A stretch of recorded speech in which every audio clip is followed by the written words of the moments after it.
Uhoro wa mai nyabe gucokeria ngatho ni guthie kunjetekeria thie nduike wa komiti-ini ya mai guku Ndaragwa no wanjirire ungikaigwa utie na mai na ndikwirite na no andwarire komiti-ini iyo ni ngagucokeria kiuria kiu ni wega muno na uhoro wa mai macamata makirima Your Excellency already ni turabanga undu ucio na Minister of Irrigation ati ni tukwaramia kirima water intake nigetha mai macio mathie nginya Thubuku.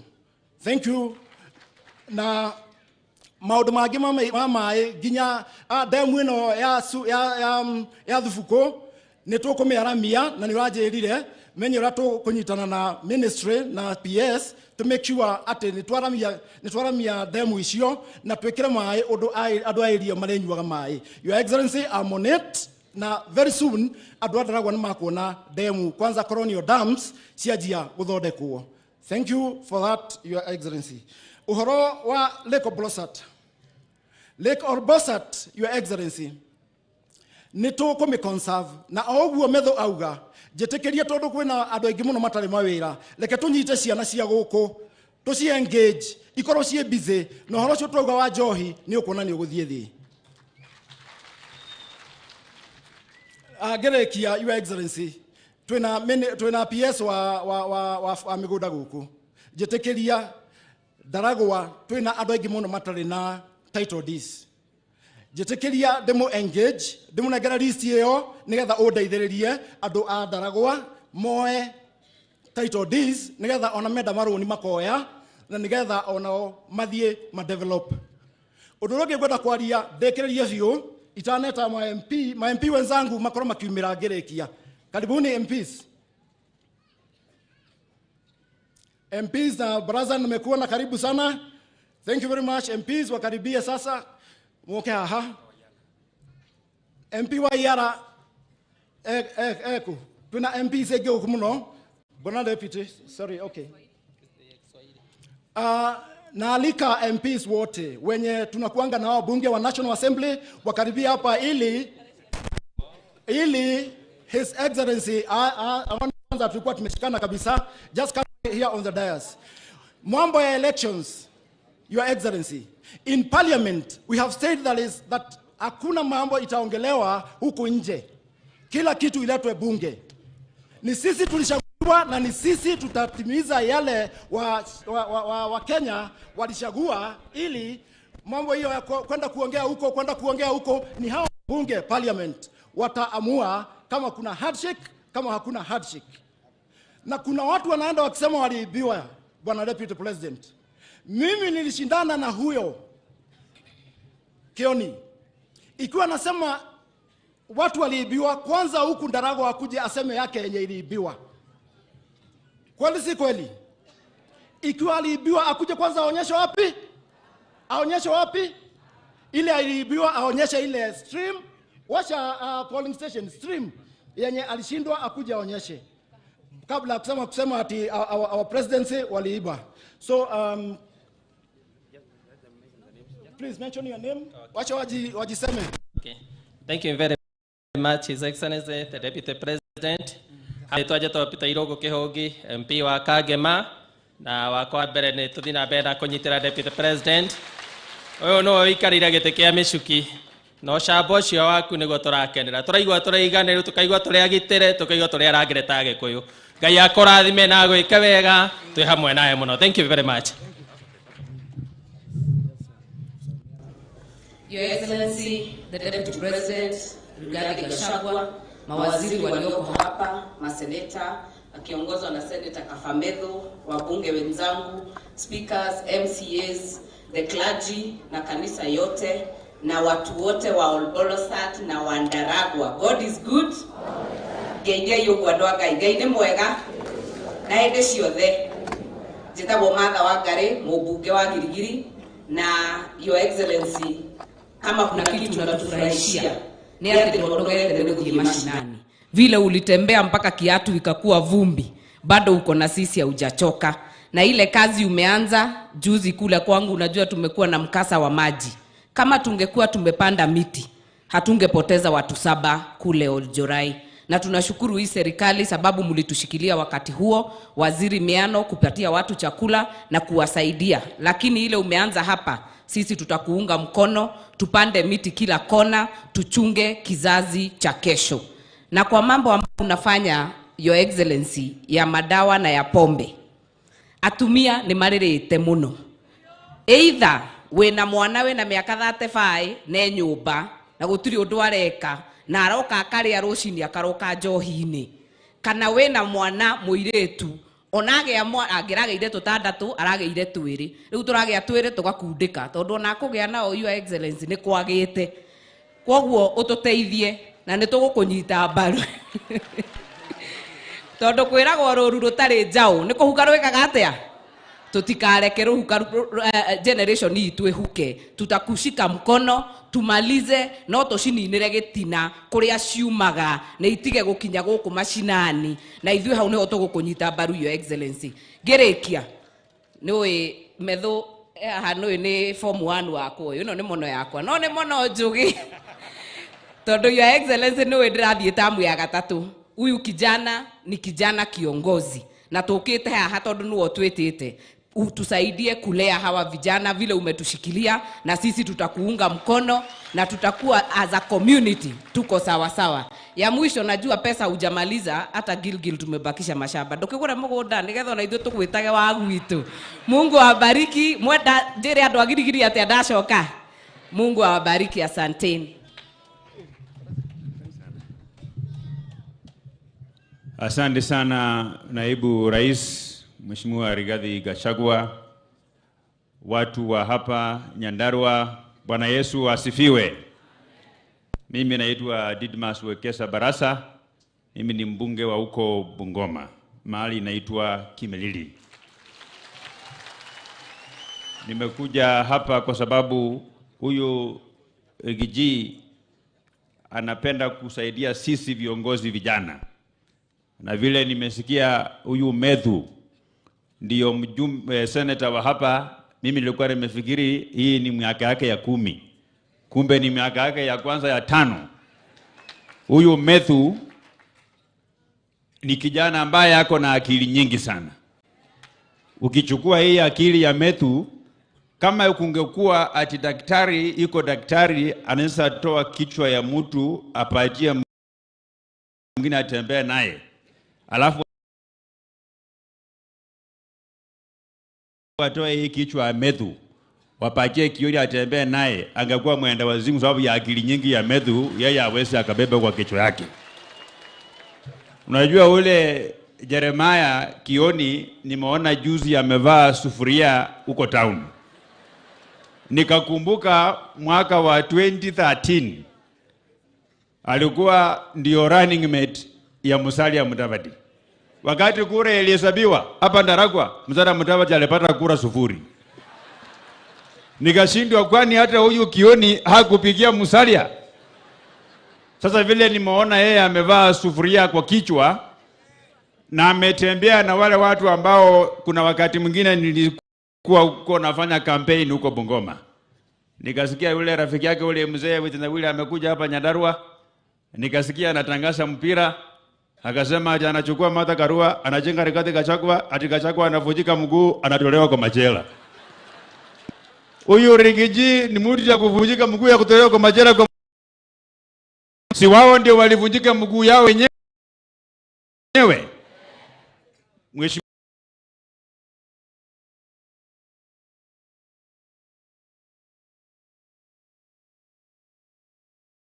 Naibu Rais, mimi nimekuja mapema kidogo nikakaa hapa. Mimi nimesikia wananchi hawa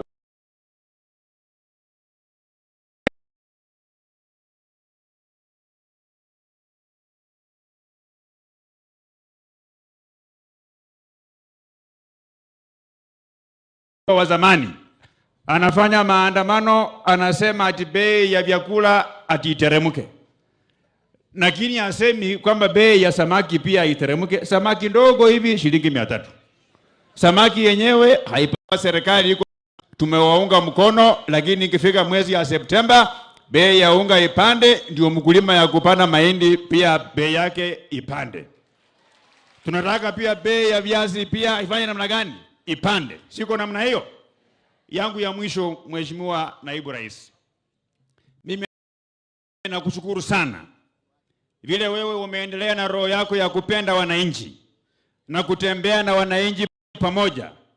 Sisi kama wajumbe tunakuhakikishia wewe angalia mbele kwa matatizo ya wananchi wa Kenya, uendelee kuwakarabatia uchumi, uendelee kuwatengenezea maisha yao ikuwe sawa sawa. Wale wa kuvaa masufuria kwa kichwa kwa kupiga kelele, hao sisi na kina metu hawa uachie sisi, tutapambana na wao. Na niliambia yule mzee ya mtendawili, unajua amehangaika hii Kenya zaidi miaka 30 akitafuta huu ufalme wa Kenya. Na nilikuwa nimwambia pastor yangu kule nyumbani kwamba hata kama hii ufalme ya hapa Kenya amekosa miaka 25, nilikuwa namuombea kwamba ile ufalme ya mbinguni asikose. Lakini vile juzi amefanya maandamano akachoma kanisa, naona hata ya mbinguni pia atakosa. Shauri yake, mimi nilimwambia shauri yake. Mungu awabariki sana.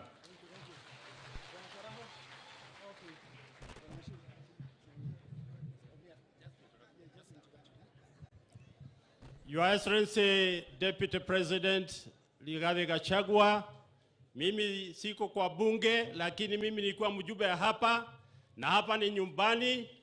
Mimi ni Gachara Mchiri. Na karibu sana mtukufu Deputy President. Hapa ni nyumbani, you are very, very welcome. Na nikuambie kwamba hata ukiona Lake Oroborosat haina maji, hii ni damu kubwa sana, ni damu, is a dam actually. There's no river. Hakuna hata mto mmoja inaendaga huku. Ni kwa sababu kulikuwa hakuna mvua, ndio unaona imekauka. Lakini tungetaka kukwambia mtukufu Rais, mtukufu Deputy Rais, kwamba Daragwa iko shwari na serikali. Hata hii mambo ya sufuria unasikia wengine wetu tunaweka itakwama. Asanteni sana. Mungu awabariki.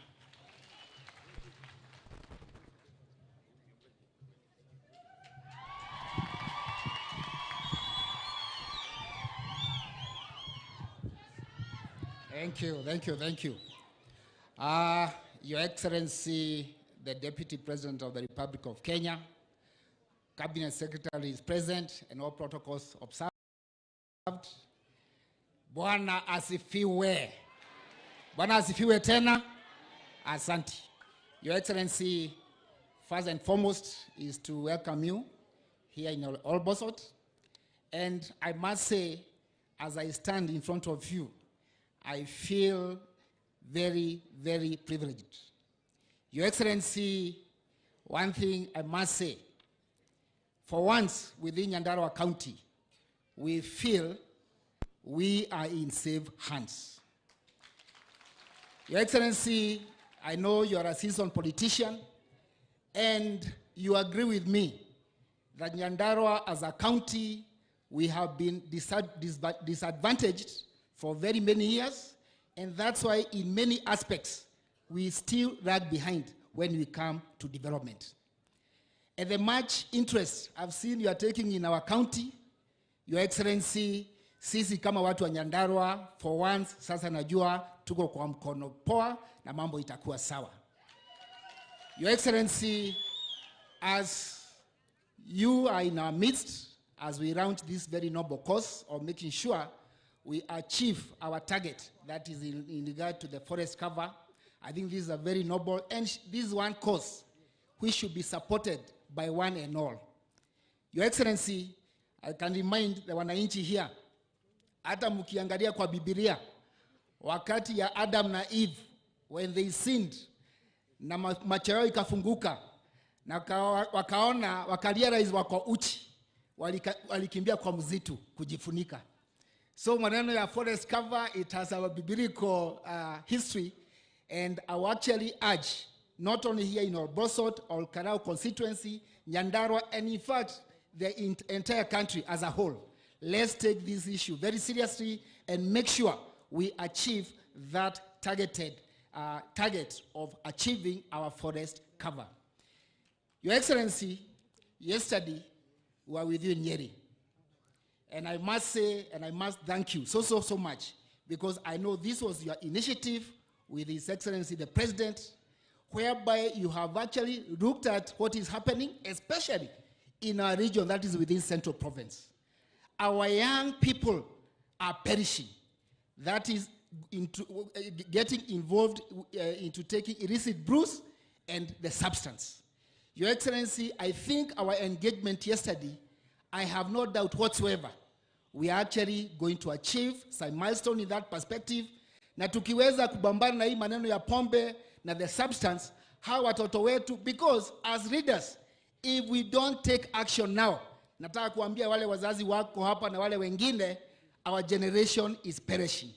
But here is a leader, a very capable leader, who has taken this issue very passionately. So, Your Excellency, I do believe, and I encourage you, we as leaders, we are totally behind you. Your Excellency, leo hii tulikuja maneno ya miti. Lakini, as a leader from this region, there are some issues, very briefly, I would like to mention. Your Excellency, there are some leaders who have stood here and talked about the road network. There is one road which was supposed to start from this area, going all the way to Kariamo. That project, Your Excellency, you remember we were in the same committee in Parliament, ya infrastructure. Na hii barabara hata ilikuwa imewekewa pesa. What has happened? No one knows. I hear there was some confrontation. Wengine walikuwa nataka ipite Shamata, wengine walikuwa nataka ipite nje ya chini, lakini please unlock that. This is one road which you touch 3 constituencies, Nyandarua, Kipipiri, and Olkarau. Your Excellency, moving from there, last time when you were in Olkarau, about 2-3 weeks ago with the Excellency, I mentioned some few issues, and I'm not going to repeat them again here, because you said, you and His Excellency, that you are going to give us a forum as leaders, tukae chini, tuongee maneno, ile ya KMTC, ya Olkarau Dairy, I think I mentioned that one, tutaongea tukikutana, maneno ya mabarabara, zile zingine zimekwama hapa na pale, and I don't want to repeat those issues, because sooner or later I know we'll be having a sitting with you, and we are going to deliberate on those issues to the fullest. Kwa hiyo mengi machache, Your Excellency, mimi sitaki kupoteza wakati, lakini niseme, vile nasikia sasa umenunua shamba hapa Nyandarua. Kwangu from here, it's a few kilometers. In fact, nilikuwa nauliza huyu kijana, my friend, Medhu, hii kitu tungekuwa tumepanga, leo tungekula lunch kwangu. Siwezi kakosa kambuzi yako for a long history. Lakini next time, karanji, kabuzi, tutakula kwa Mheshimiwa Kiaraho, akadadi wa power. Kwa hiyo mengi machache, asanti na Mungu awabariki. Thank you.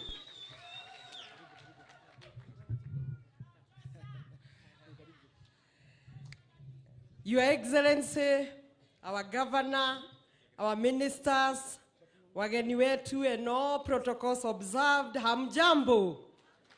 Andũ aitũ mũrĩega, Ngai nĩ mwega, na hĩndĩ ciothe. Sawa sawa kwa wageni, my name is Wanjiku Muhia, mbunge jirani hapa, Kipipiri constituency, and Your Excellency, vile Mheshimiwa Kiaraho anajaribu kusema hiyo barabara tuko watatu. Inatoka Shamata, inapita kwangu, ndio iende Kariamu. So indeed, kama hiyo barabara inaweza kuwa, tunaweza kukumbuka tukiwa 3 constituencies, na pia inaenda kwako. Kwa hivyo hiyo tunakuomba. Lakini wakati inaenda Kariamu, kuna barabara hapa inaitwa Kaka, Sofia, inaenda inatoka Gatodo, less than 7 kilometers. Tunaweza kushukuru sana. Yangu si mengi, I welcome you all in Nyandarua County. Na niseme Your Excellency, tunafanya kazi vizuri kama viongozi, tukishirikiana hapa na kijana wetu, Governor and all MPs, and we are looking forward kushikilia serikali yako. Moja tu naweza sema, as you know, unlike Nyeri, Murang'a and Kiambu, Nyandarua ni county moja iko nyuma sana kwa mambo mengi. Its origin iko nyuma kwa mambo mengi, as its origin is a scheme. We all came from Nyeri, wengine Murang'a, wengine Kiambu. Bile hatuna indigenous people from here, mambo mengi yametupita. One affirmative action, tunakuomba na tumeomba Mheshimiwa Rais, ni kitu inaitwa stima. Hapa hata hatutaki ukae sana, sababu jioni ikifika giza inaweza kukupata mahali pepote. Stima ni shida. We are asking for an affirmative action na hatuombi pesa mingi. Even 100 million per constituency per year, we can have at least around 60% connectivity by the end of our first term. Na sisi tunajua tutaenda na wewe next term, tunaweza kumalizia hiyo 40% by the time unamaliza ile kipindi yenu ya miaka 10, na tunapoanza kipindi kingine mpya tena na wewe, tunajua sasa tunaweza kuwa tumemalizana na stima, tunaenda mambo ingine. Your Excellency, ni hayo tu, karibuni sana and feel at home at Nyandarua. Honorable Soipan, pia mkirudi eleza mheshimiwa His Excellency vile Wanjiku amesema, you are a witness, you have been here many times before. Thank you. Your Excellency, those are the MPs who had come to see you are coming back home. And now I want to talk only 3 things. And I know nikikosea uniambie nimekosea. Na gwaria na Gikuyu. Goko Ndaragwa twina thina wa employment. Adwaito tutira matiandikwo mawira. Ndakuhoya our Deputy President in the departments ire Kenya, tuoere our professionals in the board of directors. Tondu acio nio mari tuoyagira ciana citu. Your Excellency, twina body etagwo Rift Valley Water Board. Twikirire professional mwe ari member wa board kou. Twina ginya kwa environment, twikirire mundu wa twina professionals mathomete. Your Excellency, ni twikirirwo ciana cia Ndaragwa in board members. Undu uria ngigwenda gukuhoya Your Excellency, ni ate geka campaigns. Ni ndaugite guko Ngurumo, ni gutigitwo na thutha muno guku Lake Region. If only we can get a ward area Lake Region alone. I'll come to your office na ni joe tukagea na ward guku area no nika develop na ni joe oguo mahoya ginya bathi Lake Bosat. Your Excellency, no nyende tugie na thukuru ingi secondary guku Lake Region. Na mwacio manini, Your Excellency, nego katwari horo development na karibu sana Ndaragwa, and washoka ugeithie our Excellency President Ruto no mwire guku twibere na twina UDA. Asante sana. Asante sana Your Excellency, kimbia kidogo kidogo. Jambo moja Your Excellency, ningetaka ni I just mentioned jambo moja Your Excellency. Jambo ambalo limekuwa mentioned hapa na mheshimiwa anaitwa mheshimiwa Kiaraho.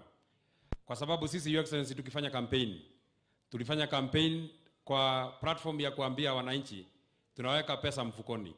Wananchi wa hapa Your Excellency ni wakulima, na wananchi wa hapa wanafanya bidii sana. Wananchi hapa Your Excellency hata shida mingi hawana ya chakula nini, kwa sababu ni wakulima. Lakini shida iko hapa Your Excellency, hiyo tunataka uikimbize kidogo. Inaitwa All Crowd Daily. Wakulima wa All Crowd Daily wenye their members wako 16,000. All Crowd Daily inaelekea kuporomoka. Na hapo ndio sisi tunauza maziwa yetu. Usipotuangalilia hapo Your Excellency, pesa haitaingia mfukoni. Na kama pesa haitaingia mfukoni, sisi tutakuwa kwa line yako ya kuomba pesa. Na maneno haitakuwa sawa sawa. Your Excellency Kiaraho amesema alikuwa anataka kukununulia mbuzi. Hata mimi mwenyewe nilikuwa nimejitolea kukununulia mbuzi. Lakini badilisha akaniambia, ukiona mtoto anapelekea baba yake mbuzi, ujue amekosea baba yake. Kwa sababu mimi sijakukosea, ndio maana sikukupatia mbuzi. Your Excellency, hapa mtoto ndiye anapatiwa mbuzi na baba yake, si mtoto ndiye anapatia baba yake mbuzi. Ukiona ukipatia baba yako mbuzi, wewe umekosea. Na baba yangu wako hapa, singempatia. Your Excellency, viongozi wa kanisa wamejaa hapa. Archbishop Josam Karioki, Methodist Church, Bishop wetu wa kanisa ya IPCA, Bishop Ayub Kigodho, Bishop wetu wa PEFA, Bishop wa Chira, Bishop wetu wa PEFA, Bishop wa Nyoike, Bishop wetu wa ACK, Bishop Stephen Kabora. Na Your Excellency, Bishop Kabora ndiye alikuuliza uje retirement yake baada ya kutufanyia kazi miaka 10. Sheikh Waweru wako hapa kwa niaba ya Waislamu. Bishop Muchai yako hapa kwa niaba ya watu ya kanisa ya FGCK. Bishop Dr. Kadhari yako hapa kwa niaba ya watu ya kanisa ya Full Gospel. Mimi naweza mention hawa wote kwa sababu ni marafiki zangu, na kwa sababu mimi ni mtu ni product ya kanisa, na pia mimi ni mzee ya kanisa. Hata kama bishop yangu hayuko hapa, mimi ni mzee ya kanisa ya AIC, mimi pamoja na Badilisha. Ni vile Badilisha anakula meza ya Bwana, mimi sikuli kwa sababu ya maneno ile nyinyi mnajua. Na unajua mheshimiwa Martha amesema, Your Excellency, amesema ati siku hizi iko shida kidogo. Ati watu wanapata watoto kidogo. Mimi Your Excellency unajua nimekuwa na bibi mwaka 2. Tayari nimeshapata mtoto 2. Hasa kama niko na bibi mwaka 2 na niko na watoto 2 na umeniambia unataka niweke 7, haitafikisha hata huko mbele. Nitakuwa nimemalizia hapa katikati.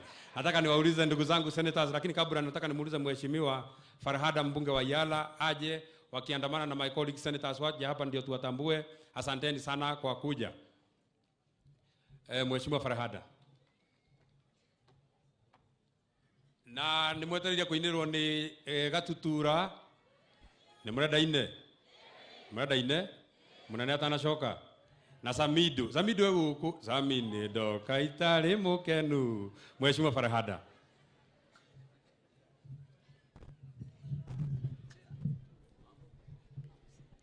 Your Excellency Deputy President Rigathi Gachagua, CS present, PS present, wabunge present, senators present, leaders of religion present. Assalamu alaikum.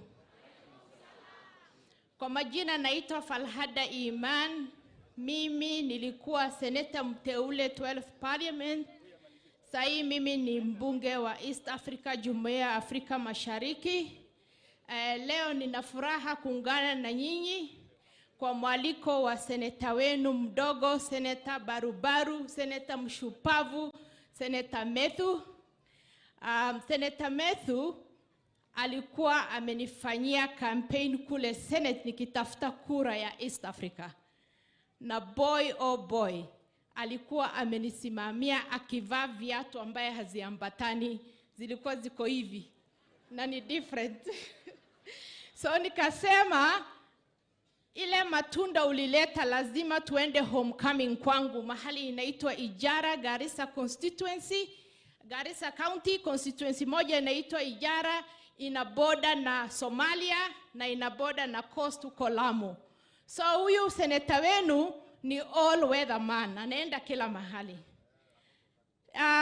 Kulingana na agenda ya leo ilikuwa ni mambo ya kupanda mti, na unajua bila mti hakuna mtu ambaye atasurvive, especially wanyama, binadamu, wale farmers ambayo wanapanda shamba zao. And wazungu wanasema 20 years ago someone planted a tree na leo hii kuna mtu anatumia hiyo kivuli. Si kweli? So leo 20 years from now zile miti zimepandwa leo itakuwa inaleta faida. Wacha niende kwa kidogo tu. Siasa ya juu. Kulikuwa na maandamano ya Azimio. Hiyo maandamano walikuwa wameanza wakisema wataenda State House wakimarch. Lakini walienda Isli ndo State House yao, wakaenda wakapora mali ya watu.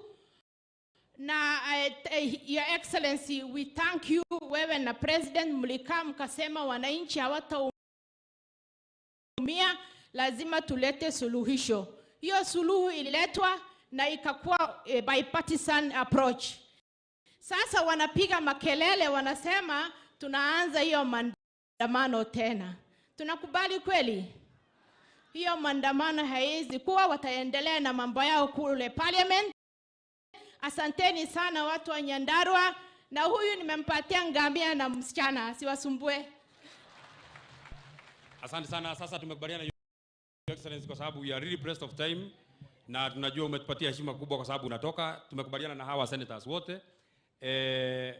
Kwa niaba ya hawa wote, chairman wetu wa Mount Kenya ni Senator Matinga atasema moja, Jackson Mandago atasema dakika moja, wengine watasema majina, na tumekubaliana hivyo ndio tukupatia heshima hiyo. Asante sana. Mheshimiwa Matinga, very quick.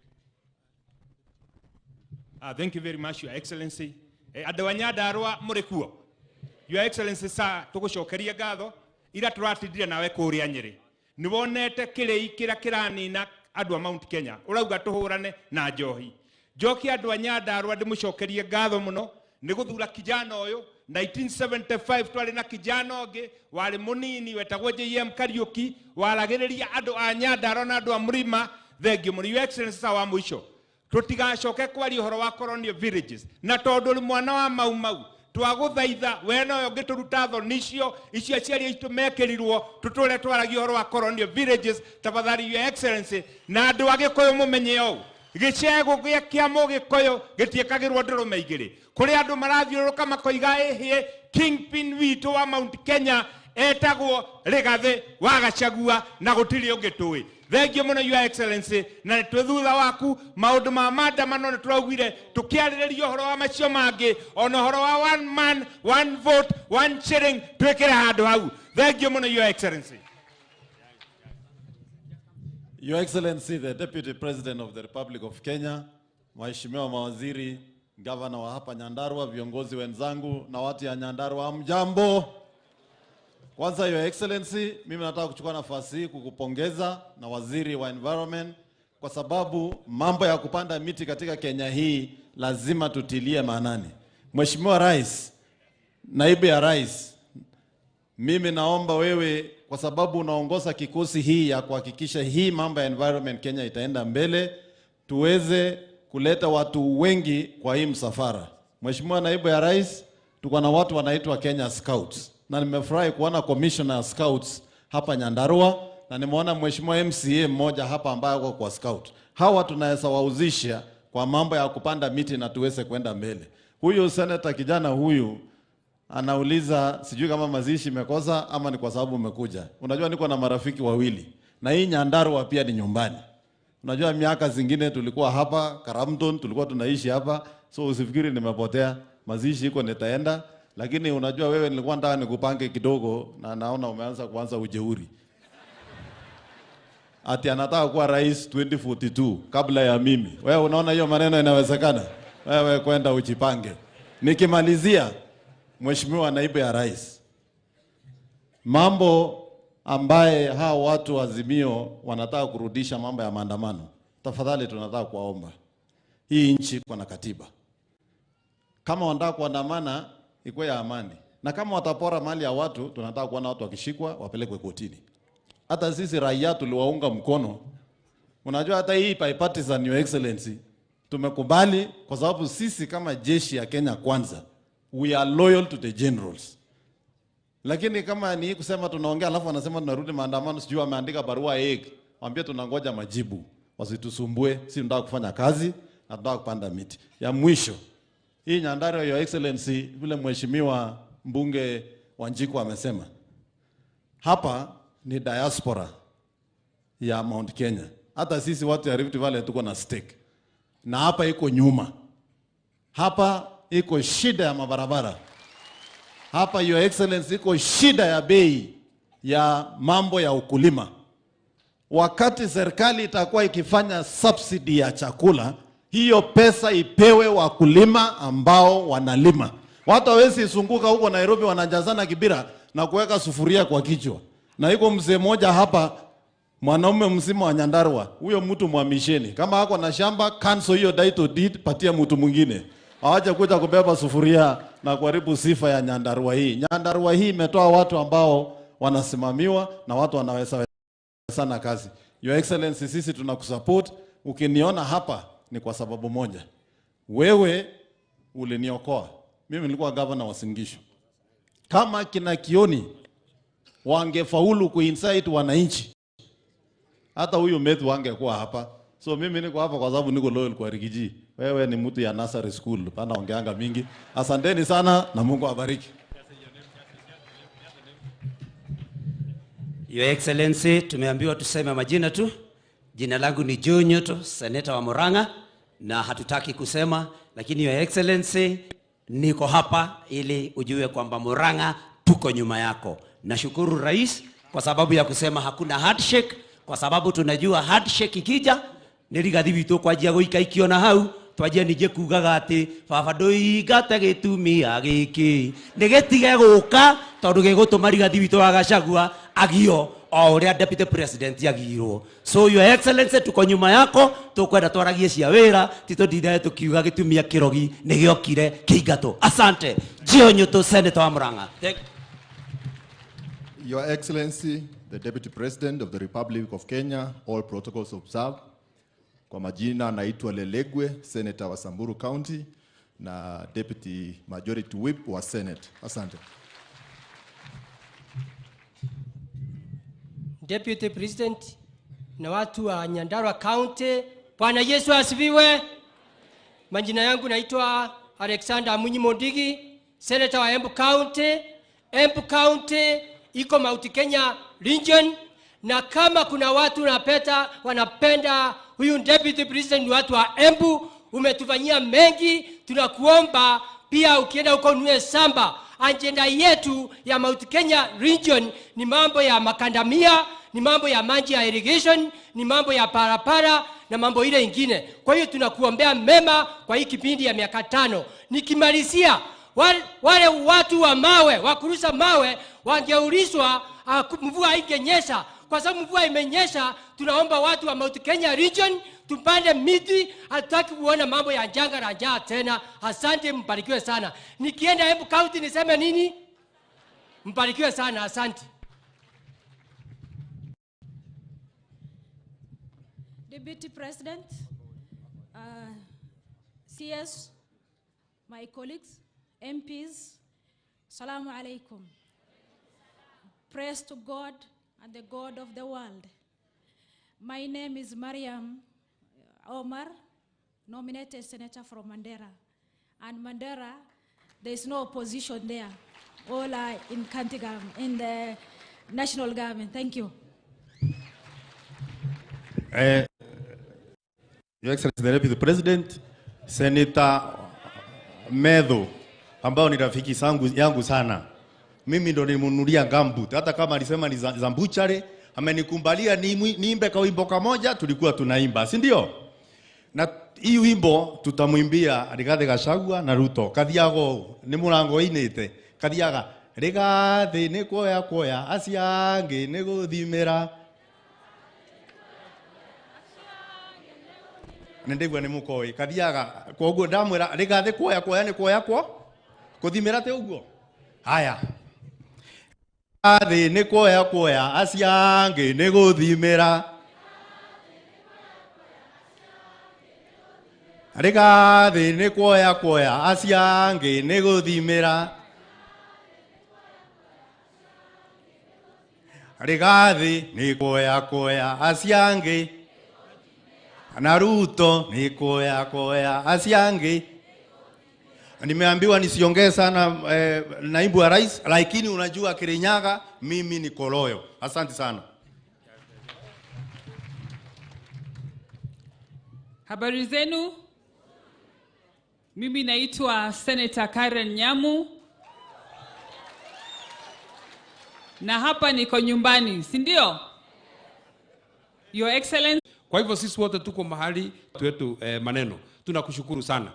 Mimi ile kitu mimi nataka nikuuliza Your Excellency. Hii maneno ambayo tumeanzisha siku ya leo. Kwa sababu hatuja kuja hapa siku ya maneno ya siasa. Iko maneno mbili hatuwezi kuweka siasa. Jambo la kwanza ni mazingira. Kwa sababu ni lazima tuchunge mazingira. Hii project ambayo tumeanzisha hapa. Leo tumepanda miti 10,000 pieces. Ambayo ni foundation inaitwa Kafamedhu Foundation inaongoza. Your Excellency, vijana ambao wamefanya hii kazi. Wakiongozwa na CEO wa hiyo sijui kwa wapi anaitwa Zakaria. Wakiongozwa na CEO mwenye alikuwa anapanga hii maneno ya panda miti leo. Ni vijana wa hapa kwetu wamejitolea. Wamekusanyika na wametafuta. Mpaka walitafuta miti kama mimi sijajua. Na wakatuweka pamoja na wametusaidia sana. Kwa hivyo Your Excellency, hii program tutaifuatilia. Mahali ambapo tutakwama tutakuita. Waziri Soipan, mahali tutakwama tutakuita. Tunataka kuwashukuru sana stakeholders wote. Ya mwisho kabisa Your Excellency, tunakushukuru sana kwa sababu ulituma fertilizer ikakuja hapa. Ile jambo tulikuwa tumeulizana. Ile sababu inafanya fertilizer inakwama huko Nyahururu na inakwama huko Olkalau ni kwa sababu hapa Nyandarua ambapo Deputy President anatoka hatuna store hata moja. Hatuna store ya Kenya Cereal, Seed na hatuna store ya Kenya National Cereals and Produce Board. Tukipata store moja hapa, wakulima wakaribia fertilizer.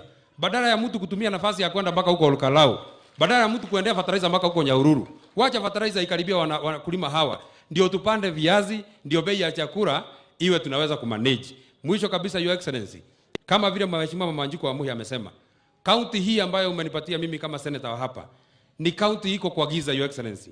Tunataka tukuombe sana, tukishikana na wabunge hawa, wewe ututafutie kwa national government 500 million, 100 million kwa constituency, na wewe wabunge ututafutie kama 30 million, na yeye governor kwa sababu ni mtu mzuri, ni mzee ya kanisa, na yeye tutafutie kitu kidogo. Hiyo pesa tukiweka pamoja, watu ya Nyandarua wote wamepata stima, na wakati wewe utakuwa rais, hautakuwa na kazi ya kufanya stima, wewe utafanya kazi nyingine.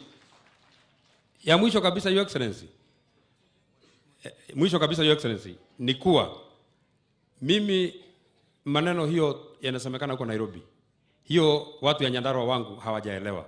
Sisi ile maneno tunajua hapa ni maneno ya watu tulichagua, President William Ruto na Rigathi Gachagua. Maneno ya huko Nairobi mtangangana nayo vile mtangangana nayo, mtaelewana nayo. Mkate wenyewe ni sisi. Sisi ndio tulichaguana na sisi ndio wenye mkate.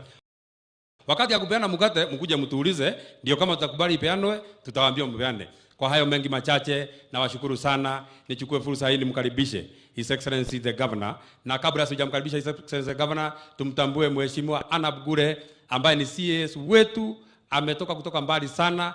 We are really pressed of time, tutakutambua tu usalimie watu. Thank you very much, Your Excellency the Governor wa kaunti ya Nyandarua, Dr. Moses Kiarie Badirisha.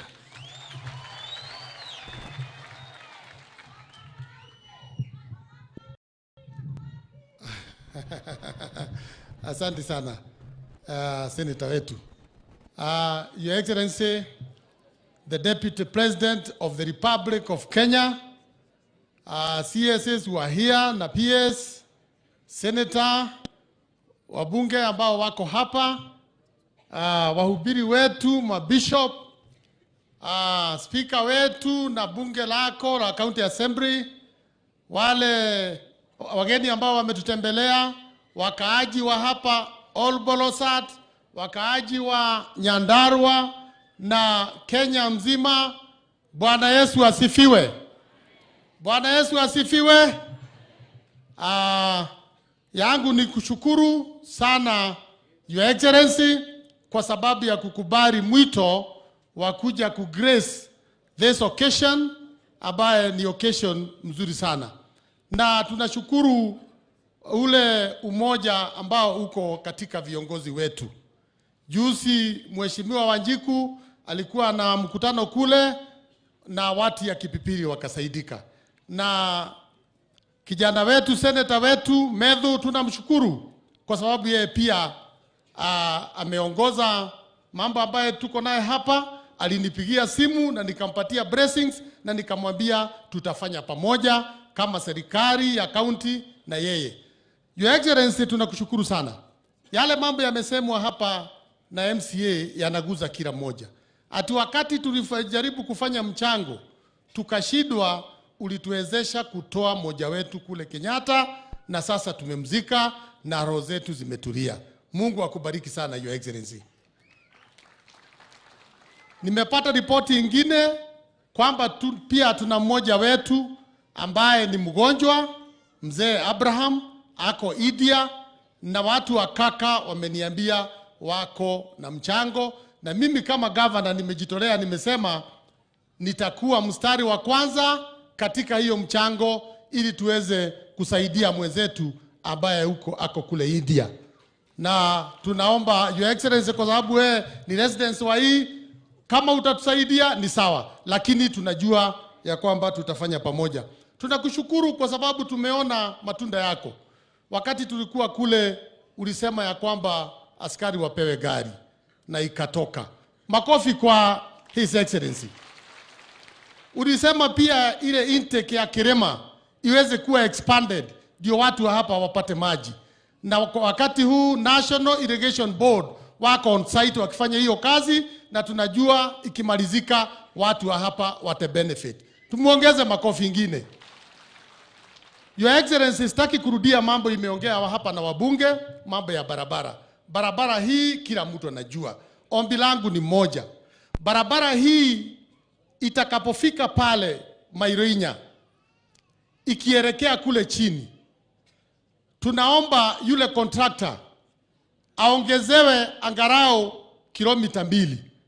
Your Excellency, hizo kilomita 2 ziingizwe hapo town ya Mairoinya ili tu barabara ya nyuma Hii tu barabara ya nyuma ya Mairenye, Your Excellency, tutengenezwe kwa sababu tayari nimefanya charter.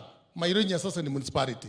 Kwa hivyo tunaomba hii barabara ikipita hapo tuweze kusaidiwa. Tunakushukuru pia Your Excellency pia kwa mambo ya barabara. Wakati tulikuwa Wanjohi, wewe Your Excellency mkiwa na president wa nchi hii, kwa kutabua shida ya barabara ya hapa, na hata mheshimiwa Madago amesema, na kila mtu anajua Kenya mzima Nyandarua kuna shida ya barabara. Ulijitoa ukasema sisi na county assembly tutenge pesa, na wewe na rais mtatuongezea pesa ili mwisho wa mwaka huu ikiwezekana hizi barabara zote ambao watu wanabebwa na mikono tuweze kuzitengeneza. Your Excellency, sisi tuko tayari, tumeweka yetu, na tunaomba ukirudi kule vile ulitupromise na vile rais alikubali, pia tunagojea ile kati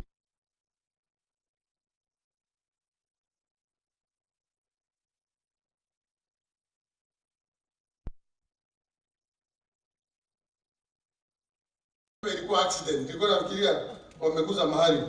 Your Excellency, mimi ninajua tukifanya hivyo mambo itakuwa sawa sawa. Nataka kushukuru wewe pia.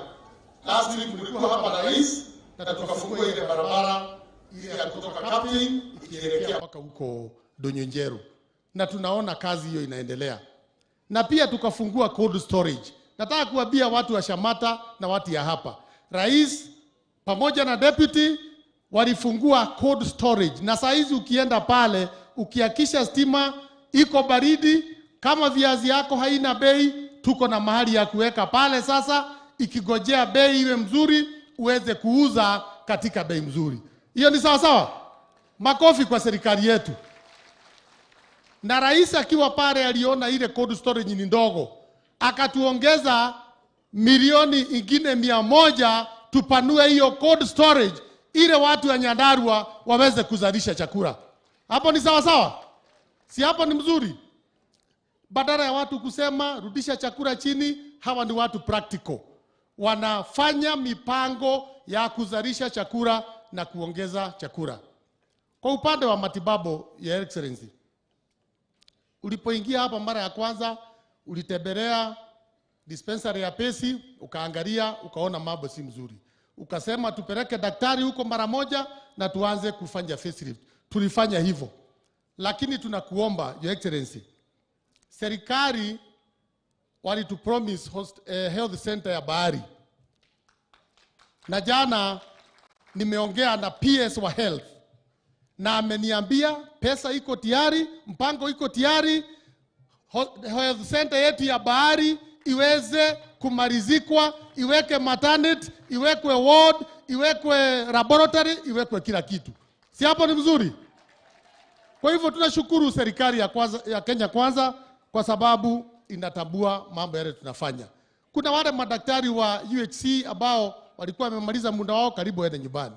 Tulipoomba wewe na rais mlikubali kuendelea kuwalipa kwa miaka ingine 3 ili waendelee kusaidia wananchi wetu. Na tunakushukuru sana kwa sababu bila hawa madaktari wetu hatuwezi kuwa vizuri. Mambo ya fertilizer tunashukuru. Na niseme kwamba kwa mara ya kwanza wakati huu vile mliamuru na president tuweze kufanya last mile, kwa sasa fertilizer inapatikana Daragwa. Kwa hivyo sasa sio Nyahururu na Karau, hata wale wako karibu na Daragwa wanapata fertilizer. Na ninaambia watu ya Shamata pia uko tutaenda. Mambo ya Rekorbrosat nikiendelea kumaliza, Your Excellency, tunaomba kuna mtu aligazet hiyo kama endangered wetland, na tunaomba tukiwa hapa siku ya leo ya kwamba Rekorbrosat iwe gazetted kama national reserve ili iweze kusaidiwa na national government na county government, tuondoe aibu hii ya reki kukauka tukiangalia. Your Excellency, tunaomba wananchi pia wachunge hii miti ya eucalyptus, hii haitusaidii. Mambo ya mwisho, sababu naona mambo imeenda sana. Mambo ya pombe, sisi tulishika mwito wako na tunahakikisha ya kwamba tunasaidia. Kaunti ya Nyandarua hatujapeana license hata moja ya alcoholic braces, kwa sababu tunataka kwanza tufanye vetting na tuone tuta license wale watu wanauza pombe mzuri peke yao. Asante sana bunge yetu, najua mtamaliza bill wiki hii, tuisign na tuendelee. Kwa hivyo wale ambao wanauzia watu sumu hapa Nyandarua, mjue siku zenu zimehesabika, na Deputy President ako hapa na ana spearhead hiyo, na hiyo ni lazima na nikiendelea kumalizia, yule deputy wa Murang'a na yule wa Laikipia hamutaongea, lakini simama tu hapa ili mjulikane pia muko hapa. Huyu anaitwa Stephen Monania, ni Deputy President wa kure Murang'a. Makofi kwake. Sorry. Nimesema hapana. Apologies, Your Excellency. Huyu ni Deputy Governor. Unajua tumeiba sana hapa Deputy Governor, mpaka President mpaka imeshika hapa. Wewe umesikia, wewe sio Deputy. Aya, tuko na Bwana Ngatia hapa, Deputy Governor wa Laikipia. Makofi kwake. Your Excellency, jana tulikuwa Nyeri na wale governors wote wa Central wametuma salamu kwako na kwa watu ya Nyandarua. Chairman wetu ni Governor Kahiga wa Nyeri, mimi ndio secretary wa Serep, na sisi tunasema tuna support serikali ile iko 100% na mambo haya.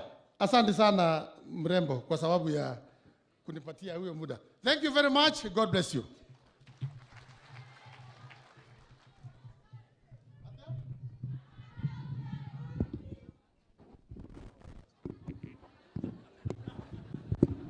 Asante sana mama kaunti wetu amesafiri, hajapata kukuja kukutana na sisi. Your Excellency.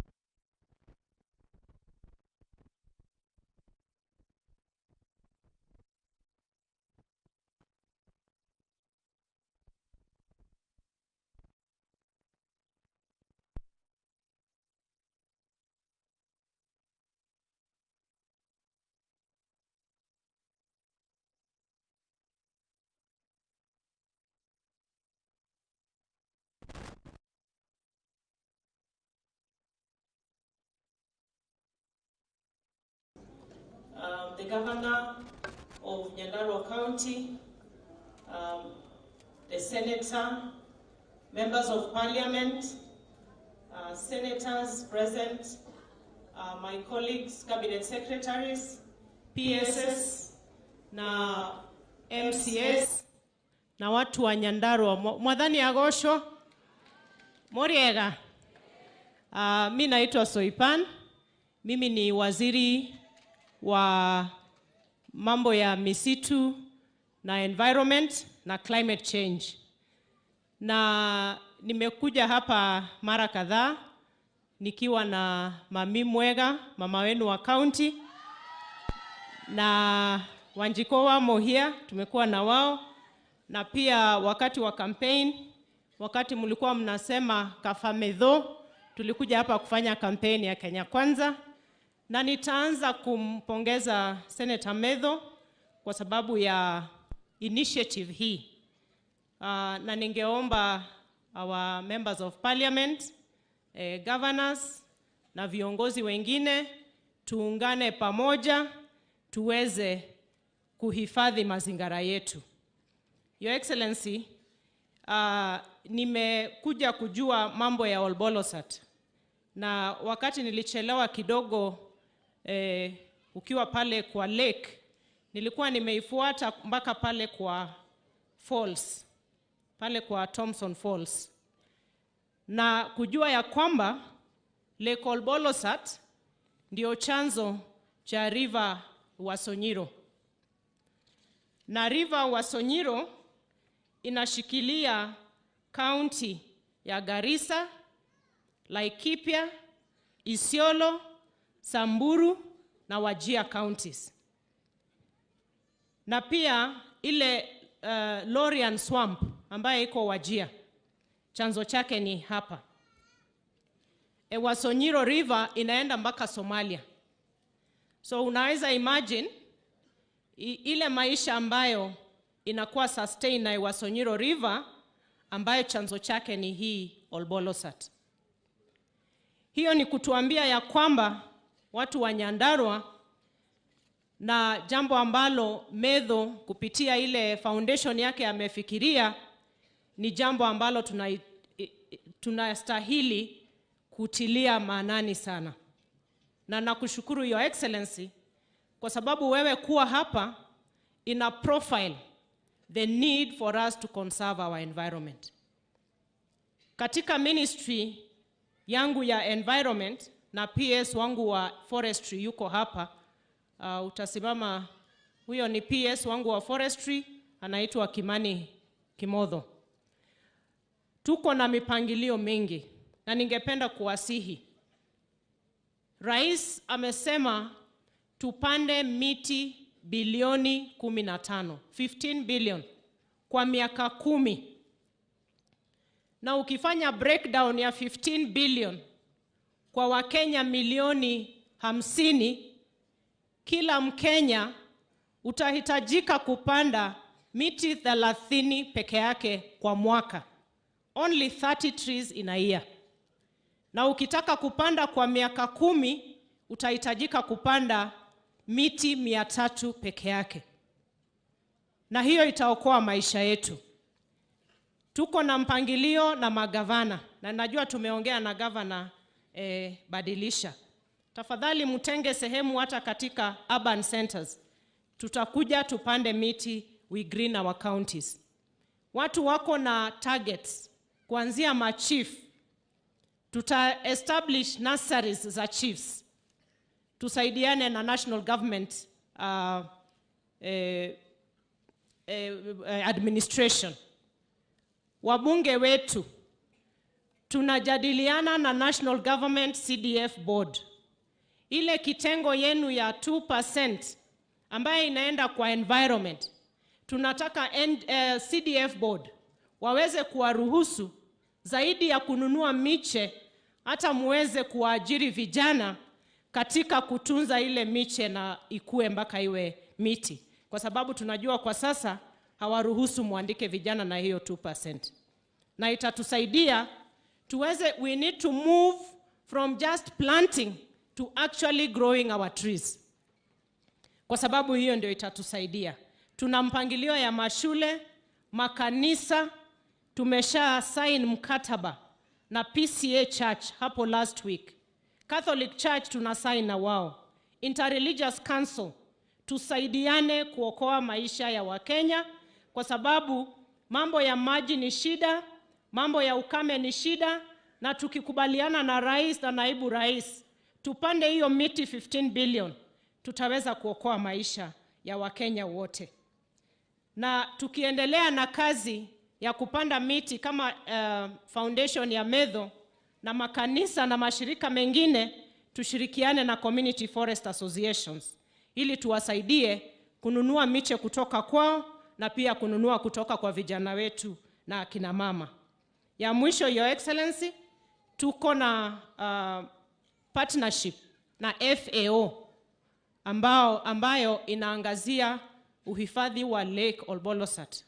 Na wametenga shilingi milioni 5.5, 5.5 million, na ambaye itaenda kwa community based organizations. Kwa hivyo tutashirikiana na Medho, tutashirikiana na mashirika yale yote ambaye ametaja hapa, tuweze kuokoa Lake Olbolosat na hiyo maisha ambaye inashikilia kupitia Lake Ewasonyiro River.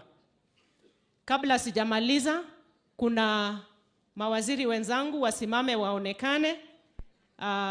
Kuna mmoja wenu hapa na ni mtoto wa hapa, Mheshimiwa Waziri wa East Africa, Rebecca Miano. Na pia anasimamia mambo ya arid and semi-arid lands.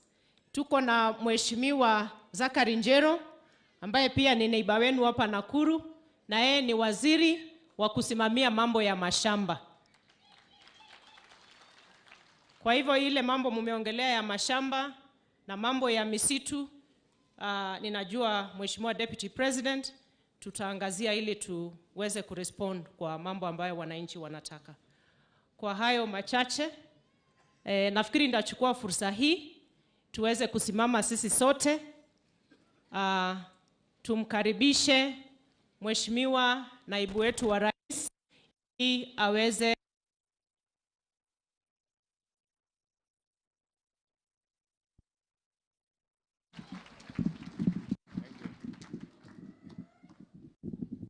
Asante sana, tafadhali mketi. Waziri wetu wa mazingira Soipan Tuya, mawaziri wetu Rebecca Meano na Zakari Njeru, katibu wa Forest Bwana Kimodho, gavana wetu Mheshimiwa Kiarie Badlisha, senator wetu ambaye ametualika hapa Bwana Medhu, mbunge wa hapa Garana Gachagua, na wale wengine viongozi wetu wa dini, watu wa Olbosat na watu wa Shamata na Daragwa, Ngai nĩ mwega na hĩndĩ ciothe. Andũ aitũ Ngai aiciarĩra Mwathani agocwo. Andũ a Shamata mũrĩega, mũrĩ okuo andũ aitũ, no mwĩyũmĩrĩirie, mũrĩ okuo na Jesu. Asante sana, tumefurahi sana kufika hapa nyumbani. Tumealikwa na huyu senator kijana wetu Medhu kwa mambo ya ziwa hii yetu ya Olbolsat, ambaye tusipochunga itakuja kupotea. Mimi mwenyewe nimeenda hapo na nimeshangaa, na tumekubaliana na waziri wetu wa mazingira tutaita mkutano wa stakeholders wote wa conservation, tuongee mambo ya hii ziwa na vile tutaiokoa. Na vile governor mumeongea pia, mnataka itolewe kwa NEMA ikuje kwa reserve, mutafika hapo pia tukubaliane. Kwa hivyo ningetaka nimshukuru huyu Senator Medhu kwa huu mpango na wakutuita sisi zote tukuje kupanda miti. Mnajua rais wetu ameagiza tupande miti bilioni 15 by 2032, na ndio tumefika hapa. Hata tukiokoa hizi wa yetu ya Olbolsat pia tuchangie kwa mwito wa rais wetu. Na hata kabla sijaendelea sana, ningetaka kulete salamu za kiongozi wetu Rais wa Jamhuri ya Kenya Mheshimiwa William Samoei Ruto. Nimwamukira piu itanauga maundu meri Kenya mejokia ngatho. Andũ a Shamata, andũ a Shamata nĩ inyuĩ mũrĩ a bata, mũrĩ a goro, ma nĩ mwatuĩkire wega. Niĩ na mũnene wakwa gwĩtwo Ruto nĩ mwatuĩkire wega. Reke twarie ũhoro wa ma, tũtiarĩ handũ hega. Twarĩ handũ haceke. Mũgĩtũiguĩra thama, mũgĩtũhoera Ngai, mũgĩtũikĩria kura, mũgĩtũtua thamaki. Handũ ha mũnene wakwa wĩtagwo President William Ruto na niĩ mwene na timu itũ kuma ngoro-inĩ yakwa thĩinĩ, amũkĩrai ngatho ciakwa. O rĩngĩ andũ a Shamata, kuma ngoro-inĩ yakwa thĩinĩ, amũkĩrai ngatho ciakwa. Nake mũgũkĩ akauga wega ndũrĩ warĩhwo na ũru. Wega ũrĩhagwo na kĩ? O mũgĩkũyũ akongerera akauga ngemi ciumaga nakũ? wega umaga naku akongerera ringi akauga yanageria ke tikionekire guku eni tikionekire guku Yuge ya kwanza mambo ya Colonial Village, tumekuja na waziri huyu wetu Zachary Njeru, ndio hiyo aibu tutoe hapa Nyandarua na katika hii mlima yote. Ona tutinoka moko matheri karathe waziri he gicagi kiho gigwitwo Kaba ithe mutikiui andu akaba mwe guku ni tuoka na taito 89 tondu tutingigeuka uguo turungia ta miti muthuri thathiaga rungia ta muti no nginya agoka na kindu acio ni tukumuhe taito cianyu na icagi ici ingi ciothe cia andu aria mathamitio ni muthungu andu aria monire uru me mutitu uyu wa Aberdare makiruira wiathi witu minister uyu ni tumurite na president thutha wa miaka 2 turikie title deed cia icagi ciothe cia Colonial. Ndiguo Njeru tumesikizana na yeye ndio tutoe aibu.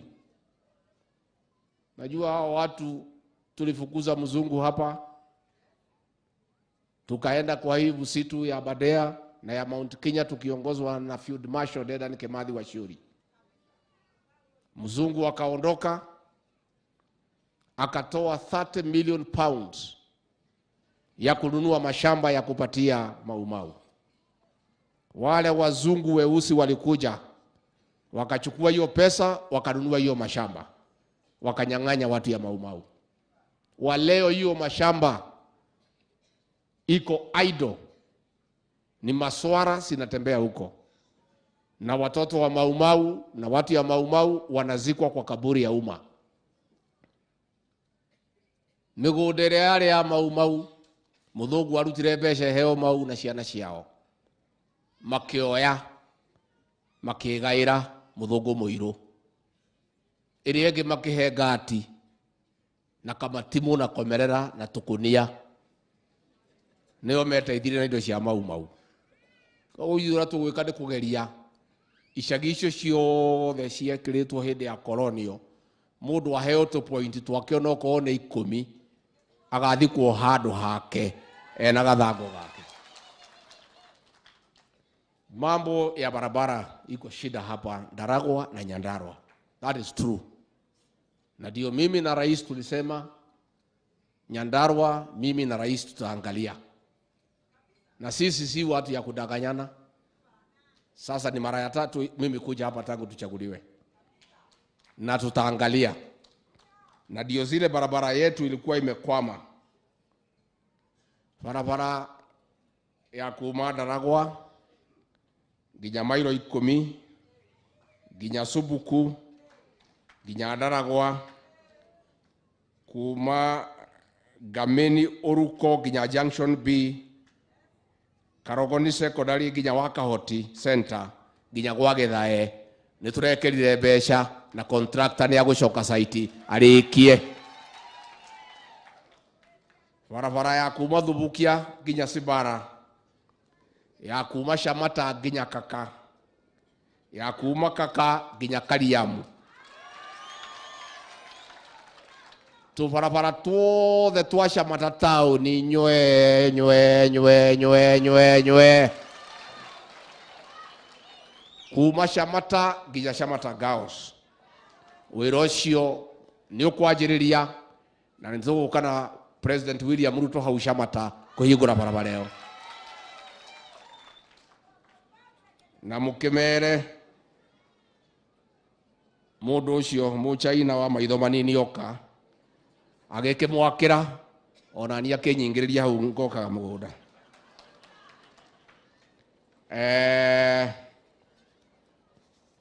Kumanagia na hau twina kindu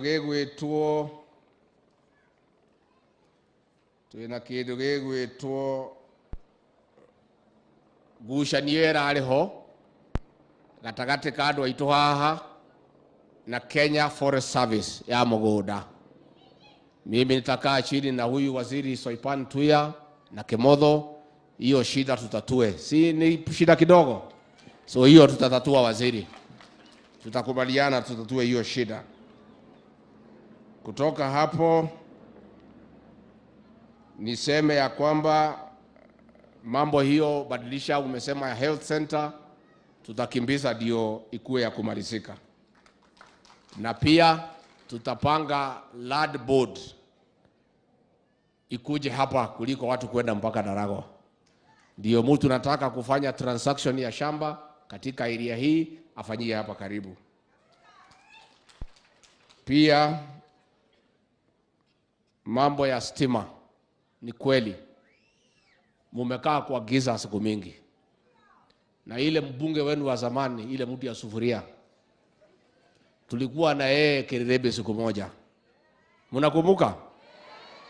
Anadanganya Gachuri ati ameshindwa kuleta stima kwa sababu shamba yangu ati iko miti mrefu. Ni muongo si muongo? Ati hera Gachuri ati agite kuheanwa Darago wa thitima ati tondu miti yakwa ati ni miraihu muno ni agiragia thitima ihituke. Ngimwira athi ati nie miti arehe thitima. Mambo ya stima tutakaa chini kwa sababu lazima tusaidie watu ya Daragwa na watu ya Nyandarua. Na tayari tumeongea na CS anaitwa Davis Chirchil na huyu PS wetu anaitwa Wachira na tumekubaliana. Na hivi karibuni hao viongozi watakuja kwa rais wetu na nitakuwa hapo tuongee hiyo maneno yote, tukubaliane, tutengeneze roadmap ya mambo ya stima. Pia no gwenda kumuria na gitio twerwo ni ataramu iria riri ritu rihwite ni undu wa miti ino ya minywa mai. Hii miti ya blue gum ndio imefanya hii ziwa yetu ikauke, na kwoguo no gwenda kuria andu aria mena miti ino ya minywa mai ya blue gum, tondu miti yo ni kurite mwitikire tumucaririe andu aria maturaga mbao mwendie miti yo yaturwo mbao mukurie migunda yanyu na mbeca icio. No ona mugikuragia no nginya tumuhe kindu gia kuhanda. Umuthi uyu ni ndoka na miti ya avocado 10,000 nigetha muheo muthie muhande. Ni mugutikira tumunya miti yo ya minywa mai? Na tondu ni miega ni mikuru ri mugiature mbao mukiendie mugie kindu alafu mukihande avocado na indo iria ingi, tondu miti yo ni etumite iria riri ritu rihwe. Kwoguo ni tukuiguithania. Kumanagia na hau ndeto cia bataraitha ni turaheanire bataraitha no eroke cereiru hanini, tondu turakoretwo hindi twakiingira thirikari-ini tukimenya nyumba uria ikaraga. Mwaka ucio ungi bataraitha igakorwo i nyingi na ndigacererwo, igoka ihinda riria riagiriire. Na njokerie macibu ngatho ni kwandikithia arimi othe. Twina rekodi ya murimi wothe na mugunda waku, kwoguo ni tukuhota kumubangira. Ngirikia cukuru ucio wa All Bolsat Secondary School muko tumekubaliana na huyu Garana, uka Garana wapi principal?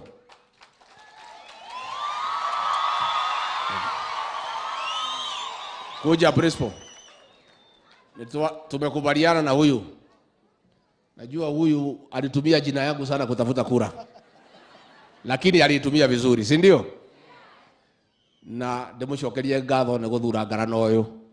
Ni mwekire wega kuingata mundu wa thuburia. Ni angiarugamirie wira, tondu gutiri wira arutaga no kuma kameme gaka agithiaga gaka, na nyaramucambithia muno. Mumwire ndamutumanira atige gutucambithia. thuburia icokeria atimia maturugire muthuri mugima wa kanitha gwikira thuburia nĩ gĩconoko katiguo ndimucokerie ngatho nĩ gũthura njamba ĩno na nĩ thiĩte wega ndamwĩra tũgayane wĩra wa cukuru ũyũ tũiguithanie ona ni ndinoka moko matheri ndikĩrĩ o mũthuri no ngĩũke ngĩrũngie ta mũtĩ twarĩkanĩra cukuru ũyũ wĩna wĩra mũingĩ mũno niĩ ndeithie gũthondeka cukuru nake Ngarana agũre mbathi rĩu rĩ ĩgoka rĩ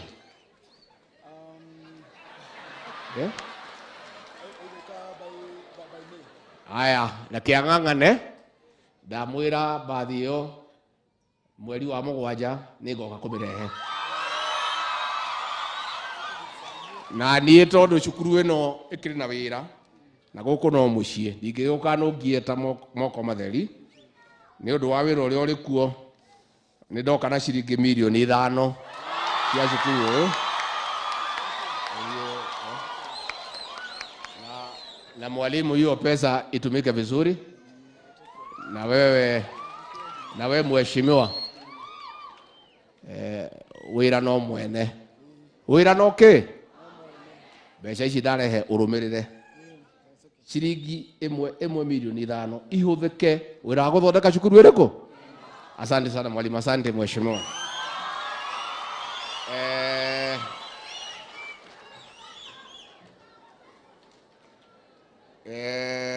Gerekia huyu mtu ya sufuria anaenda huko akibweka akidanganya watu ya Nyandarua ati kwa sababu tulikataa BBI ati Nyandarua constituency itapotea.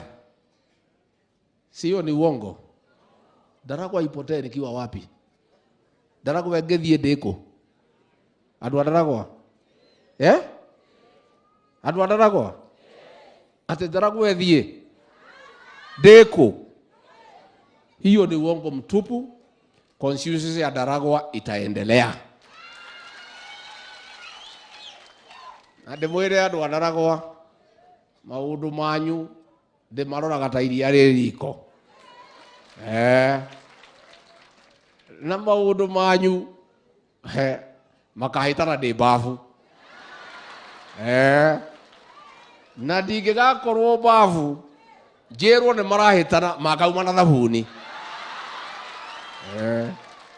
Oguo andu acio matige mehemehe. Ugai tiga mehemehe.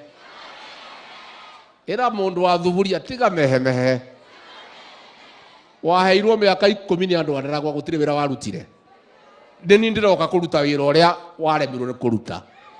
Riu ri handu ha ucoke kwa mukaguo kahuruke utindaga tauni wikirite thuburia na kiongo ugaconorithia andu a Nyandarua. Ni muraconoka kugwetanyo nake? Ni muraconoka? Nierwo atige guconorithia andu ao na andu akwao. Nerwo ahorere arore Nyandarua ino tukumithondeka. Nitukurehe barabara cia maramu ciringi milioni 200 tuthondeke barabara ciothe cia Nyandarua nigetha ndirenda thutha wa miaka 2 gutire mutimia kana muthuri ugekira kobokobo agithie kanitha. Ndirenda ngicoka guku mwaka ucio ngi ngacemanagia na atimia na athuri mekirite taritari magithie kanitha. No nginya tunine ndoro guku Nyandarua, na no nginya tumuthondekere barabara cia kuumiria irio. Tutikwenda ringi Nyandarua umwe witu ahurukite agakuo na ciande. Ndokire guthika mama witu haha Faith, twakuire mwiri na kiande kilomita 4. Okite ti Nyandarua na gakundu kungi ati kuu bara ciothe ni cia rami na mundu ucio ndari maheni. Koguo njuge ngirikia tondu ni tukwenda guthie Kiambu turathie gucemania na muthamaki wa bururi. Njuge mwanake o gwitwo Methu uyu ukaha Methu mwanake ũyũ ndarora rĩ niĩ ndirĩ mũũgĩ mũno no ndirĩ mũkĩgu ndio hau gatagatĩ average 50% hau ndarora tondũ o mũthuri ndaikia maitho kabere rĩ mwanake ũyũ rĩ nĩ rũciũ rwa Nyandarua mwanake ũyũ mũmũmenyerere nĩ amenyererwo ekĩrwo bataraitha gĩtiguo ekĩrwo DAP aikarange ekĩrwo CAN 17 ekĩrwo urea ahũrwo foria feed mũthamaki ũyũ ndere mwanake oka ndikamũrere ndĩmũrere we metho ikaraga hakuhĩ na niĩ na ndũgakae gũkunda gĩtete gĩakwa ikarage hau kũu gwakwa ũngĩona kanyamũ kagwĩte rĩ ũkoya ũkarehera andũ a Nyandarua mwanake ũyũ nĩ mwega nena kĩoneki na harĩa atongoria arĩa Gĩkũyũ-inĩ nyitĩte guoko kũmakũria ũyũ nĩ ũmwe wao koguo na inyuĩ mũmũnyite mũmũkũrie na mũkamũhoyagĩra katiguo nawe metho wanjĩrĩrie wĩra ndĩrenda harĩa ndatũraga Kĩrĩrĩmbĩ ũgathiaga hau kwarĩrĩria andũ aya katiguo nĩ mũkwenda gathiaga Kĩrĩrĩmbĩ na ndũkanahotererio ndũgaconore andũ aya ũthiĩ ũrore ũrĩa ndaraia Kĩrĩrĩmbĩ ũiye tũmaũndũ twĩrĩ tũtatũ wathiĩ hau ũgacira na ndũgatinde ũkĩnegena mũno kamba ũgathikĩrĩria ũkaruta mbũthĩ ĩmwe ũgakira nĩ akũhota kana akũhota na nĩ wĩkĩte wega nĩ kũrehe andũ gũkũ tũhande mĩtĩ ta kinyĩrwo hau mũriũ kinyĩra hau nĩ gĩa kũu gĩtikwenda thogithi ikara thĩ MCA wa itũra rĩrĩ eha oka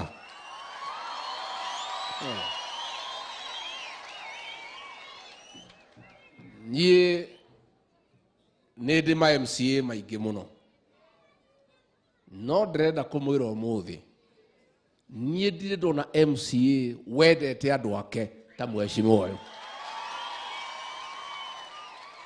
ndarekaga ngome akĩhe maũndũ manyu na ndahĩtagia ekaga ũrĩa kwagĩrĩire rĩrĩa mũrarĩ na gathĩna komwe wanyu ahurũkĩte arangora ndĩrakĩmwĩra niĩ na ndĩ wa itũra rĩ mũragĩte kũnjĩra nĩkĩ tondũ okorwo ndĩrarĩ gũkũ rĩ ithe ndingĩrakĩũĩ ndeto icio ũyũ nĩ andehagĩra maũndũ manyu nĩ andeheire kaũndũ ndikwenda kwanĩrĩra andũ aigana ũna makaumagara gĩtiguo ũguo makaumagara kwanĩrĩrwo kĩrĩa makaumagara kwanĩrĩrwo kĩrĩa makaumagara nĩ mũranyita ndũĩthũire mũmĩanĩrĩri ĩthũire kĩ rĩu mwanake ũyũ ta mũnyitei wega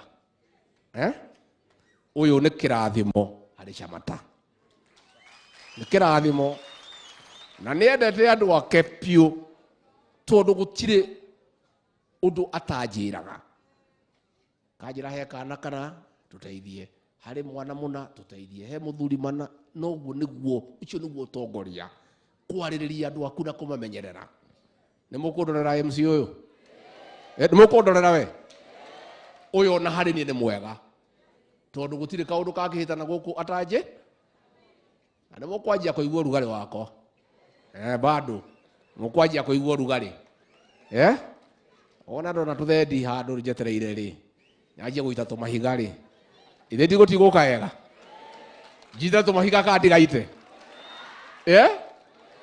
njite tũmahiga ĩni ndĩmũkuhĩrĩrie kaĩ ndingĩmũkuhĩrĩria mũngĩthũa no mwĩthũe nĩ mũkũnyitĩrĩra njamba ĩno kana the MCA na nĩ ũrathiĩ wega and well done that's a way nawe ngarana oka we oka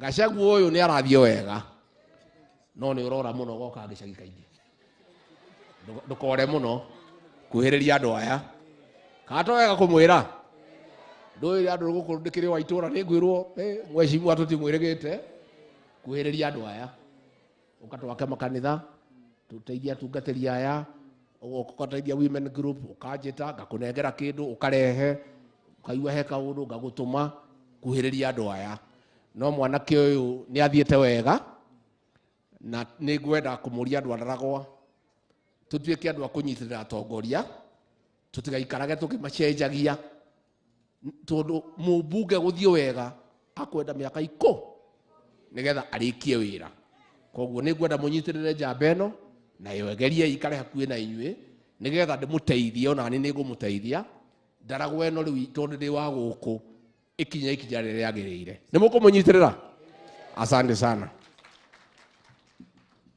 si gavana anaendelea vizuri na nĩ atũtindĩka mũno ũhoro wa title gavana no ndũgagĩtũhanyũkie mũno ndũgatũtware ta Nyairo nĩ arathiĩ wega na mũmũnyitĩrĩre nĩ mũkũmũnyitĩrĩra mũmũnyitĩrĩre gavana na mami mwega tũmũtũmĩte rũraya women rep tũgũtwo Faith tũmũtũmĩte rũraya nake nĩ arathiĩ wega na nĩ andũ manangeithi nĩ mwamũkĩra ngĩrĩkia tondũ nĩ ngwenda kũhanyũka njuge ndĩrarĩ na mũcemanio Nyĩrĩ na nikaongea rais alinituma huko niite viongozi wote katika Central Kenya region Nyandarua, Kiambu, Murang'a, Kirinyaga and Nyeri mambo ya pombe na dawa za kulevya. Kuna watu walitupangia ile pombe yote mbaya ikaletwa hapa kwetu ndio vijana wetu waishe ati kwa sababu sisi ni wengi ndio tupunguzwe. Mimi nataka niseme namna hii, county commissioner is here, we talked, kazi imeanza ama bado? Mimi nataka kusikia kivumbi by Monday na watu yako. We have agreed hiyo pombe yote ile mbaya itaisha, bangi itaisha. And this war for me is personal because I come from here. It cannot be ya kwamba watu wangu wa nyumbani watamalizwa mimi nikiwa deputy president na William Ruto akiwa president. Hatuwezi kubali. So I want to put on notice those people who manufacture poison and sell to our people, your days are over. Mutafute kazi ingine ya kufanya. Tutaonana na nyinyi. Finally, sisi tuko sawa. Mzee Azimio tumemtuma huko bunge aonane na hao akina Medhu, awaambie shida yake ni gani. Mimi na president hatuna time ya kuongea na yeye. Hatuna. Ama nyinyi mnataka tuongee na yeye? Alikuwa anataka nisalimie. Mnaweza kuniambia nimsalimie? Nimekwenda ngeithi nywe. Nimekwenda ngeithi. Si mnajua vile asara alitupatia? Alisalimia uhuru wetu. Muungwana rais tulipenda. Si mnajua ile ilitokea? So wanaambia wewe mzee kuzimia, enda bunge na maneno yako. Umesema ati utarudi kwa barabara. Si urudi. Kwani barabara kuna pahali zimeenda? Si tuko. Bora usiharibu mali ya watu. Kaatiguo. Enda gũcoka ndacoke. Kwĩ mũndũ ũrĩa gwake. Alafu enda gũcoka ndacoke. Bora ndagathukie kĩndũ gĩake. Ndakahutie kĩndũ kĩa mũndũ. Na ahutia kĩndũ kĩa mũndũ nĩ akũmenya kũrĩ cuma ithegethaga iria ingĩ. Kaatiguo.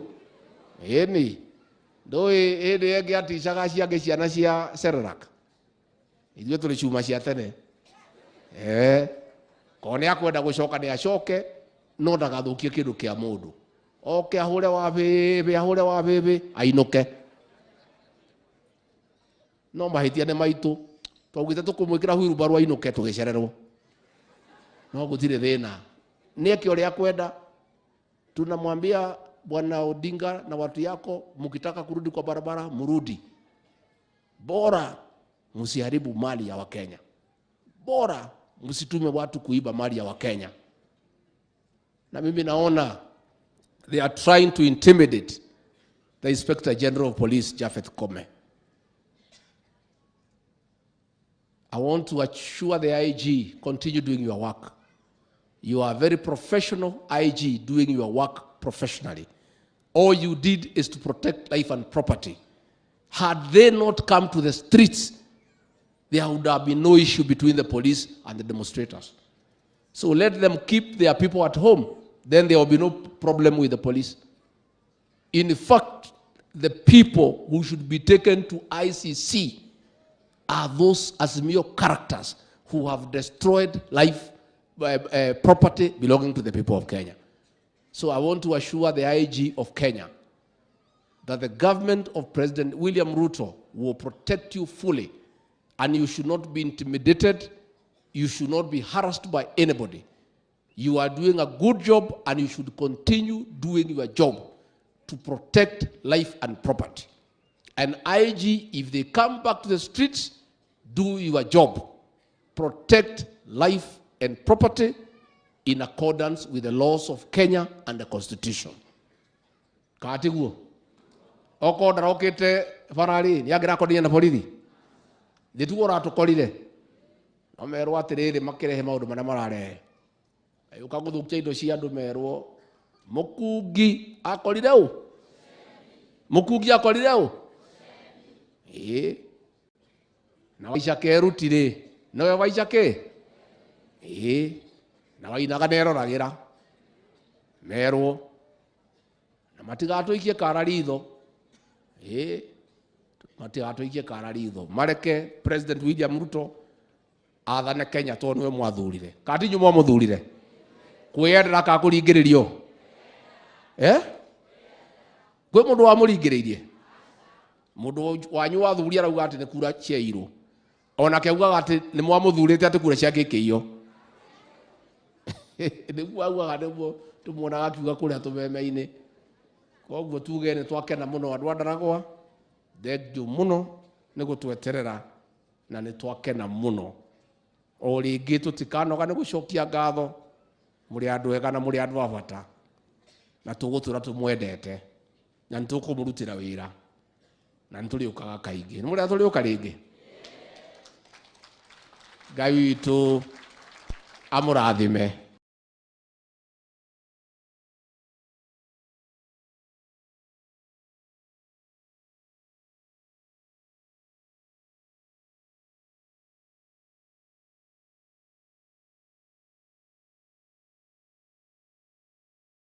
Asanteni sana.